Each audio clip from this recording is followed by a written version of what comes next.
நாமக்கலில் குடிபோதையில் 108 ஆம்புலன்ஸை ஒரு நபர் வீட்டிற்கு வரவழைத்திருக்கிறார். காயம் ஏற்பட்டதாக ஏமாற்றி வாகனத்தை வரவழைத்திருக்கிறார். அண்மை செய்தியாக பார்க்கிறோம். இது தொடர்பான கூடுதல் விவரங்களோடு செய்தியாளர் ரவி இணைப்பில் இருக்கிறார். ரவி, விவரங்கள்.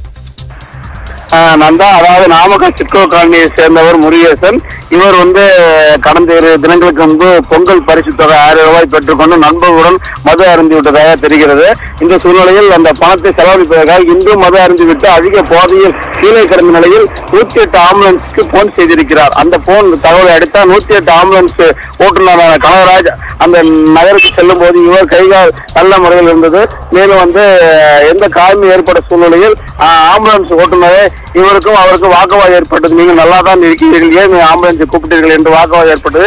இதையடுத்து அந்த சம்பவ இடத்திற்கு வந்த முருகேசனுடைய மனைவி அந்த முருகேசனை குச்சி கம்புகளால் அடி போதைய அடித்தது பகுதியில் பரபரப்பு ஏற்படுத்தியது. மேலும் இது சம்பந்தமாக போலீசாருக்கு தகவல் தரப்படும் என்று அந்த பகுதியில் இருந்த கூறியதை அடுத்து முருகேசன் உட்பட 3 மோட்டார் வாகனத்தில் அவ்விடத்தை விட்டு பறந்து சென்றார்கள். இந்த சம்பவம் அந்த பகுதியில் பரபரப்பு ஏற்படுத்தியிருக்கிறது. நந்தா,